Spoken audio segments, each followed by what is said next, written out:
Welcome back to my channel.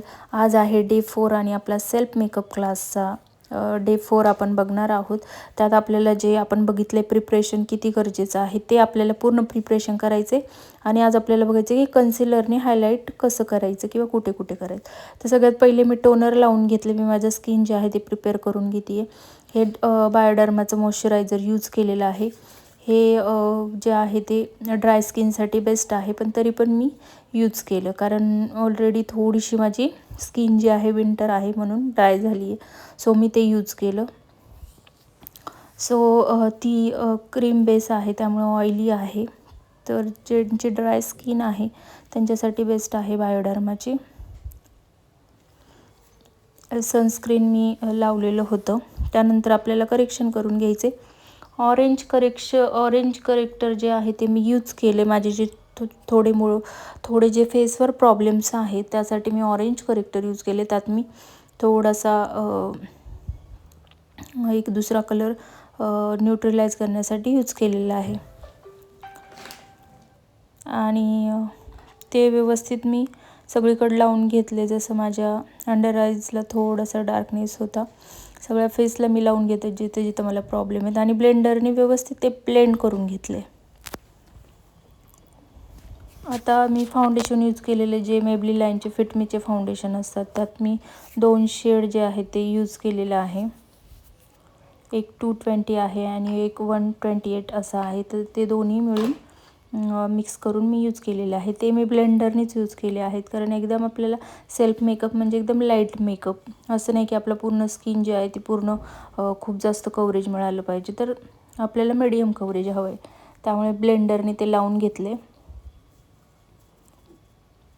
अशा प्रकारे तुम्ही लावून घेऊ शकता आणि ब्लेंडरने ब्लेंड करून घेऊ शकता.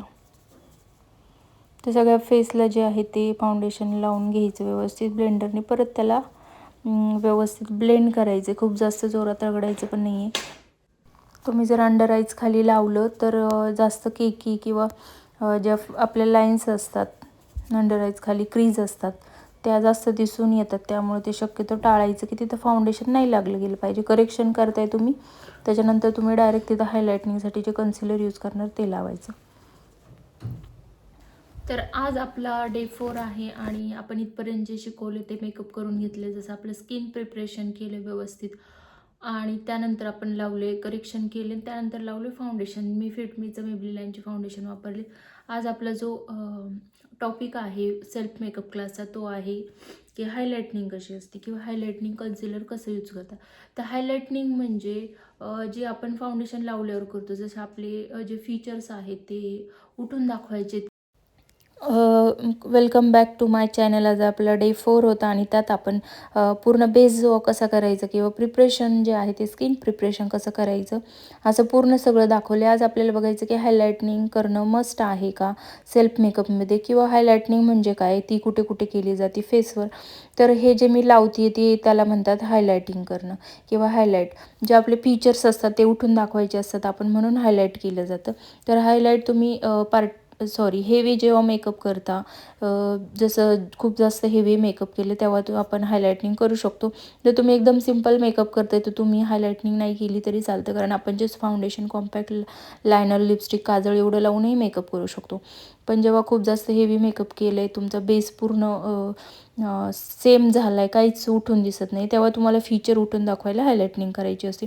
हायलायटनिंगसाठी शेड कुठले यूज करायचे, तर तुमच्या शेडपेक्षा, तुमच्या फाउंडेशनपेक्षा 2 शेड लाईट किंवा 1 शेड लाईट शेडने आपल्याला जे आहे ते हायलायटनिंग करायची असते. त्यासाठी तुम्ही कन्सिलर यूज करू शकता, कन्सिलर पॅलेट यूज करू शकता किंवा सिंगल कन्सिलर यूज करू शकता. जसं लॉरियलचे आहेत, PSCचं आहे, फॉरएव्हरचे आहेत, कुठलेही तुम्ही घेऊ शकता तुम्हाला ज्या ब्रँडचे घ्यायचे ते. तर आपला आज हा एकच टॉपिक होता.